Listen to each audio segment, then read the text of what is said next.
बेहतरीन लोगों को नमस्कार, सादर प्रणाम। आज इस वीडियो में बात होती है कैलकेरिया फास की। कैलकेरिया फास एक होम्योपैथिक मेडिसिन है जिसका बायोकेमिक में दूसरे नंबर पर आती है। पहले नंबर पर कैलकेरिया फ्लोर और दूसरे नंबर पर कैलकेरिया फास। तो आज हम लोग समझते हैं कि कैलकेरिया फास किस तरह से बॉडी के फंक्शन को सपोर्ट करती है और बीमारियों को दूर करती है। छोटे से वीडियो में काम की बात समझ में आने वाली है। आप बस अंत तक देखिए, कुछ बेहतर जरूर लगेगा, इन्फॉर्मेशन भी मिलेगी। तो देखिए, जो कैलकेरिया फास है उसका फार्मूला इस तरह से है, एक कैल्शियम और PO4 कैलकेरिया फास, और यहाँ पे इसका 3 है, इसका ट्वाइस है, इस तरह से। ये है कैलकेरिया फास। अब यूं समझिए कि जो कैल्शियम है, ये कैल्शियम है और ये फास्फेट है। ये फास्फेट जो है ATP को बनाता है, एनर्जी को बनाता है, और कैल्शियम जो है बोन को बनाने में कंट्रीब्यूट करता है, मसल्स के कंट्रैक्शन में भी यूजफुल होता है। जैसे आप इस तरह से मूव कर रहे हैं ना, तो इसमें कुछ कैल्शियम का भी रोल है मसल कंट्रैक्शन में भी। इस तरह से एक एनर्जी बनाना और दूसरा मसल कंट्रैक्शन में। इसके अलावा भी और अनगिनत रोल हैं कैल्शियम के और फास्फेट के बॉडी में। अगर नॉर्मल अमाउंट से कम कंसंट्रेशन हो गया कैलकेरिया और फास्फेट का बॉडी में, तो कई एबनॉर्मलिटी क्रिएट होती हैं। उसी में से एक एबनॉर्मलिटी है कि जो एल्ब्यूमिन है वो बाहर निकलने लगता है। एल्ब्यूमिन एक प्रोटीन है, बेहतर रिस्पांस करता है बॉडी के ट्रांसपोर्ट सिस्टम को मेंटेन करने के लिए। तो जो एल्ब्यूमिन है बेसिकली कहाँ पाया जाता है? ब्लड में पाया जाता है एल्ब्यूमिन, और जो भी मटेरियल है एक जगह से दूसरी जगह तक ट्रांसपोर्ट करता है। बेसिकली लीवर द्वारा बनता है एल्ब्यूमिन। ये लीवर यहां पे, इसमें क्या बना? एल्ब्यूमिन। और ये एल्ब्यूमिन हर एक सेल में पाया जाता है। WBC, RBC सेल, टिश्यू, जितने भी बॉडी के सेल हैं सब में पाया जाता है, उसके फंक्शन को मेंटेन करने के लिए। और एल्ब्यूमिन हार्मोन, विटामिन, मिनरल, इन सब का ट्रांसपोर्ट भी करता है पूरी बॉडी में। तो पूरी बॉडी के व्यवस्था में प्रॉपर हार्मोन मिले, विटामिन, मिनरल, एंजाइम सब कुछ ठीक ठाक डिस्ट्रीब्यूट हो, जरूरत के हिसाब से उनकी अवेलेबिलिटी हो, इन सबको मेंटेन करता है एल्ब्यूमिन। एल्ब्यूमिन की स्पेशल एफिनिटी है कैलकेरिया फास से। कैलकेरिया फास एल्ब्यूमिन के लिए बेस बनाता है कि हर एक सेल में रहे और ट्रांसपोर्ट भी करे। तो इसी तरीके का बेहतरीन फंक्शन करता है कैलकेरिया फास। इसीलिए देखिए क्लियर कट लिखा है, essential for growth and nutrition of the body. जरूरी है ग्रोथ के लिए और न्यूट्रिशन के लिए। छोटे बच्चे जो बढ़ रहे हैं तेजी से, उनके लिए भी जरूरत है। जिन बच्चों के दांत आ रहे हैं उनके लिए भी जरूरत है। ऐसी महिलाएं जिनको जल्दी जल्दी बच्चा पैदा हो गए, शरीर कमजोर हो गई, डेवलप नहीं कर पाई, या फिर बार बार बच्चा पैदा होने की वजह से शरीर कमजोर सी हो गई है, या फिर कोई बीमारी हुई, कुछ दिनों तक हॉस्पिटल रहे, या फिर किसी वजह से शरीर कमजोर हो गई है, प्रॉपर ग्रोथ नहीं हो पा रही है, तो इन ग्रोथ में कंट्रीब्यूट करता है। तो growth and nutrition of the body. Special affinity for albumin in the tissue cells. Special affinity है टिश्यू सेल के अंदर, जो सेल है उसके अंदर एल्ब्यूमिन बना रहे। और एल्ब्यूमिन अगर हर एक सेल में है तो यूं समझिए कि जैसे हर एक देश में एक सुरक्षा प्रणाली होती है, इंटरनल भी एक्सटर्नल भी, तो एल्ब्यूमिन वही काम कर रहा है, ट्रांसपोर्ट सिस्टम बना करके एंजाइम, मिनरल, विटामिन को पूरी बॉडी में फैलाएगा। क्योंकि जो हार्मोन है, विटामिन है, मिनरल है, किसी एक पार्ट में बनते हैं, उनकी जरूरत पूरे शरीर में पड़ती है।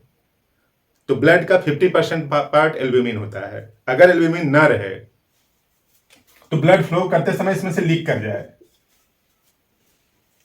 ब्लड आर्टरी वेन्स में फ्लो करते समय उसमें से ब्लड लीक कर जाए, जिससे डेंगू में होता है, तीसरे स्टेज में होता है। तो इस तरह से एल्ब्यूमिन बेहतर रोल प्ले करता है बॉडी में। तो एल्ब्यूमिन सेल में बना रहे उसके लिए जरूरी है कैलकेरिया फास की। Promoting cell growth and tissue formation. Cell growth यानी कहीं पे चोट लग गई, फ्रैक्चर हो गया, वहां पे नई सेल बनना है, तो वहां पे इसका रोल आएगा। और दिक्कत क्या है यहाँ पे कि अगर फास्फेट कम है तो ये जो फास्फेट है ना, एडिनोसिन ट्राइफॉस्फेट बनाता है, ATP भी बनाता है।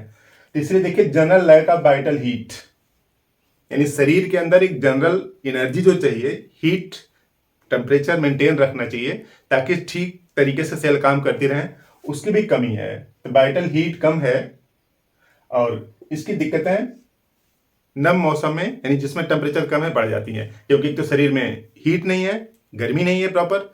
इस वजह से ठंडी के मौसम में या फिर नम वाले मौसम में इसकी दिक्कतें थोड़ी सी बढ़ी हुई महसूस होती हैं, हो जाती हैं। और unable to sustain mental activity, बच्चा थोड़ी देर काम करते करते थक जाता है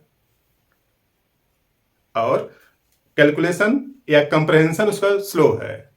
जैसे होता है ना कि मोबाइल 2-4 साल हो जाता है तो स्लो चलने लगता है ना, तो वो जो इसका परफॉर्मेंस है अर्थमेटिक का या फिर मैथमेटिकल या फिर समझने का जो कंप्रहेंशन की जो टेंडेंसी है वो स्लो है और बच्चों की तुलना में या फिर उस एज के बच्चों के कंपेरिजन में। मतलब उसके पास, अब देखिए, कंप्रहेंशन उसको यानी समझदारी थोड़ी कम है।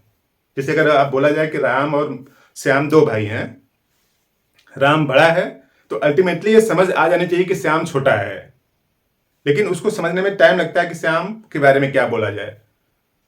तो इस तरह से कई एक्टिविटी आती हैं कंप्रहेंशन में, वो और बच्चों की तुलना में थोड़ा स्लो कर पाता है। अब देखिए, कंप्रहेंशन स्लो है, कारण क्या है कि उसके पास शरीर में प्रॉपर एनर्जी नहीं है। एनर्जी क्यों नहीं है?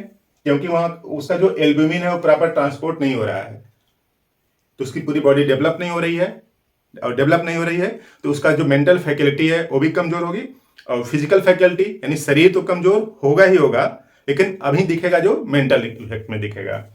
तो इस तरह से कंप्रहेंशन भी उसका स्लो है। कोल्ड फीलिंग इन हेड, देखिए वाइटल हीट नहीं है तो शरीर में और खास तौर से हेड में ठंडा सा प्रतीत होता है, जैसे लगता है कि ठंडा सुइयां जैसे चुभ रही हैं, चिलिंग ट्रीटमेंट हो रहा है। तो cold feeling in head, head cold to touch, touch करने से जो सर है वो ठंडा सा भी लगता है। और albuminous discharge from nose, nose से यानी नाक से म्यूसलेज जैसा मटेरियल निकलता है, उसमें एल्ब्यूमिन रहता है, श्लेष्मा निकलता है, बोलते हैं रस्सी जैसा, थ्रेड जैसा निकल रहा है, डिस्चार्ज हो रहा है। और प्रोटीन यानी जो एल्ब्यूमिन है वो भी जा रही है किसमें? यूरिन में। तो किसी भी तरीके से एल्ब्यूमिन अगर बाहर जा रहा है तो समझ लीजिए शरीर में उसकी जरूरत थी, बाहर निकल रहा है तो कमजोरी क्रिएट करेगा, और उसी कमजोरी का रिजल्ट क्या है कि वाइटल हीट उसके शरीर में कमतर है, कम है, इसलिए उसका कंप्रहेंशन कम है। बच्चा कमजोर है, उसकी पूरी बॉडी व्यवस्थित तरीके से डेवलप नहीं हो रही है, यानी यूं समझिए कि उसी उम्र के बच्चे का बॉडी फिजिक और बेहतर होता है, लेकिन इस बच्चे का कमतर है जिसको कैलकेरिया फास्ट की जरूरत है। इस कारण से इसको कभी 1-2 बार फीवर हुआ है, टाइफाइड फीवर या फिर इसी टाइप का कोई और फीवर हुआ है, उस वजह से जो आंत में जो ग्लैंड पाई जाती हैं, मेजेंट्रिक ग्लैंड या फिर मेजेंट्रिक लिम्फ नोड, उन सब में सूजन आ जाती है। मेजेंट्रिक ग्लैंड इनलार्ज, बड़ी हो गई है, इस वजह से खाना खाने के बाद इसको दर्द स्टार्ट हो जाता है। एक तो शरीर पहले से कमजोर है, खाना खाने के बाद दर्द स्टार्ट हो जाता है, इसलिए खाना भी कम खाना चाहता है, क्योंकि लगता है कि खाना खाएंगे तो दर्द स्टार्ट हो जाएगा। तो एक बीमारी दूसरे बीमारी को जन्म देती है, फिर उसी तरीके से सो ऑन। तो देखिए यहाँ पे क्लियर कट लिखा है, enlarge colic at every attempt to eat, जब भी खाना चाहता है तो पेट में दर्द हो जाता है, क्योंकि उसका जो मेजेंट्रिक ग्लैंड है यानी जो आंत की चारों तरफ है जो ग्लैंड है, लिम्फ नोड है, स्वेल कर गए हैं। और remote disposition of intestinal worm, कुछ बच्चों को बार बार कीड़े पड़ जाते हैं, उनके शरीर में लाख दवा देने के बावजूद कीड़े पेट से नहीं निकलते हैं। तो ऐसा इसलिए है कि वहां पे कीड़ों को उत्पन्न होने के लिए एनवायरमेंट है, इस वजह से वहां पे उत्पन्न हो जाते हैं। तो वहां पे जो रहने का यानी जो कीड़ों के उत्पन्न होने का जो एनवायरमेंट है उसको खत्म करेंगे तभी कीड़े बनना बंद होंगे। तो कई बच्चे ऐसे होते हैं कि उनमें कई बार दवा देने के बावजूद पेट में कीड़े आ ही जाते हैं, तो कीड़े न पड़े उसके लिए भी ये बेहतर रिस्पांस करती है। और गाल ब्लैडर का स्टोन कुछ लोग निकलवा देते हैं, गाल ब्लैडर कुछ लोग स्टोन निकलवाते हैं, एक बार स्टोन निकलवाने के बाद फिर दोबारा बन जाता है। देखिए, प्रिवेंट रीफॉर्मेशन ऑफ गाल स्टोन, यानी गाल स्टोन के फॉर्मेशन को रोकता है। अब अगर आप एक बार निकलवा दिए तो दोबारा न बनने पाए, इसके लिए जरूरी है कि कैलकेरिया फास्ट दिया जाए कुछ दिनों तक। उसी तरीके से जैसे जिनको किडनी में स्टोन बार बार हो जाता है, किडनी स्टोन में फ्रीक्वेंसी है रिपीट होने की, बार बार हो जाने की, तो एक बार अगर स्टोन निकल जाए तो वहां पे चाइना उसको दें, मदर टिंचर दें 1 महीने तक 15 बूंद 3 टाइम, उसके बाद फिर 30 पोटेंसी का दें 1 महीने तक, फिर अगले महीने में 200 पोटेंसी का दें। तो इस तरह से जो स्टोन फार्मेशन की टेंडेंसी को किडनी में चाइना रोकती है और गाल ब्लैडर में कैलकेरिया फास रोकता है।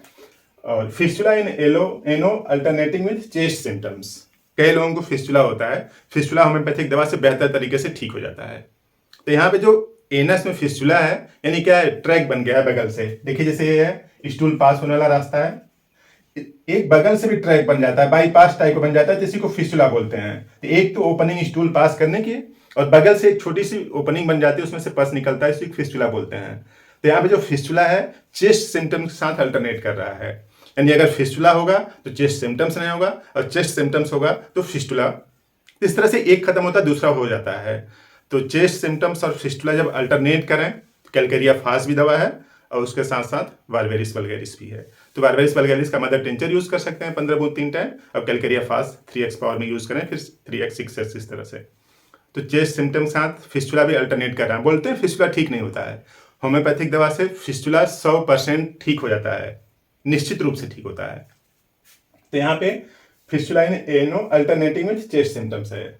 और swelling of testicles and scrotum, जो अंडकोश है उसमें स्वेलिंग आ जाती है, यानी हाइड्रोसील जैसी सिचुएशन उत्पन्न हो जाती है। तो जो कार्ड है उसमें दर्द भी होता रहता है।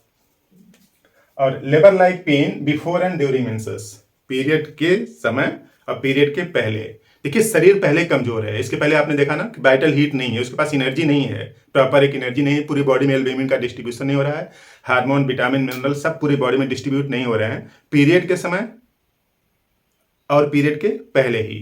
तेज दर्द हो जाता है, यानी इसको कुछ भी काम कर पाना संभव नहीं हो पाता है और बहुत दुखदायी स्थिति होती है हर महीने में जब भी पीरियड आने वाला होता है, पीरियड आ रहा होता है, तो उस समय से भयानक दर्द होता है, लेबर लाइक पेन। और bow leg in children slow learning to walk, यानी ये जो बच्चा है इसका प्रॉपर डेवलपमेंट हो ही नहीं रहा है, और प्रॉपर डेवलपमेंट नहीं हो रहा है इसलिए जब एक खड़ा होता है ना, इसका पैर इस तरह से होता है, यानी बच्चे खड़ा इस तरह से होना चाहिए सीधे, यानी पैर सीधा होना चाहिए, तो सीधा नहीं है, इस तरह से है इसका। इस तरह से बच्चा अगर खड़ा हो रहा है तो समझ लीजिए कि उसके शरीर में कैल्शियम, फास्फेट और एल्ब्यूमिन में जो प्रॉपर एक सामंजस्य होना चाहिए वो नहीं हो रहा है, इसी वजह से बो लेग चिल्ड्रन होता है। अब पैर इसका में डिफेक्ट है तो सीधी सी बात है चलना सीखेगा तो, लेकिन देर से, इसलिए देखिए लिखा है स्लो लर्निंग टू वॉक, चलना देर से सीखता है। और ओफ्राइटिस यानी ओवरी में सूजन है, ओफ्राइटिस है। Uterine pain with violent backache, यानी अब बैकएक की दवा लाख दवा आप करते रहेंगे कुछ नहीं होगा। बैकएक का कारण क्या है कि यहाँ पे है ओफ्राइटिस, ओवरी में सूजन है या फिर यूट्रस में पेन हो रहा है, उसकी वजह से बैकएक हो रहा है, तो बैकएक की भी बेहतरीन तरीके से रिस्पांस करेगा। इस तरह से कुछ बातें कैलकेरिया फास्ट के बारे में। कैलकेरिया फास्ट यूज करें और इस तरह के सिम्टम्स हैं तो बेहतर और जरूरी रिस्पांस तुरंत आएगा 1 से 2 दिन में। यूज करने का तरीका क्या है, आप बायोकेमिक से यूज करें, लोअर पोटेंसी से यूज करें, और इसका पहले 3x यूज करें, उसके बाद 6x, उसके बाद 12x, उसके बाद 30x और उसके बाद 200x, इस तरह से पोटेंसी बढ़ाते जाएं। तो चाहे 3x यूज करें तो छोटा बच्चा है तो उसको 2 टैबलेट दीजिए, सुबह दोपहर शाम, डायरेक्ट जीभ पर रख सकते हैं या फिर 1 चम्मच पानी में घोल के दीजिए। 3x से स्टार्ट करिए, 6x इस तरह से बढ़ते हुए 200x आ जाइए, तब भी छोटे बच्चों को 2 टैबलेट और बड़े लोगों को 4 टैबलेट जीभ पर रख के चूसना है या फिर थोड़े से पानी में घोल के पिला सकते हैं इस तरह से। तो जो कैलकेरिया फास्ट है एल्ब्यूमिन के डिस्ट्रीब्यूशन को सही करते ही बॉडी के अंदर का जो प्रोटीन, हार्मोन, मिनरल, विटामिन का डिस्ट्रीब्यूशन ठीक होने लगेगा, तो एक प्रॉपर जो ग्रोथ नहीं हो रही थी बॉडी की वो ग्रोथ होने लगेगी। इस तरह से काम की बात जरूर कुछ समझ में आई होगी, तो आप कमेंट बॉक्स में लिखें कि क्या आपको समझ में आया, और इस वीडियो को शेयर भी कर दें क्योंकि कई लोग इन्हीं में से कुछ दिक्कतों से झेल रहे होंगे। तो इस तरह से पूरी एक सीरीज चलेगी और 12 बायोकेमिक साल्ट हैं, सबके बारे में बताया जाएगा। ये दूसरा वीडियो था। इसका अलग एक प्लेलिस्ट है, आप उसमें से देख लें। तो आपने पूरा वीडियो देखा, थैंक यू।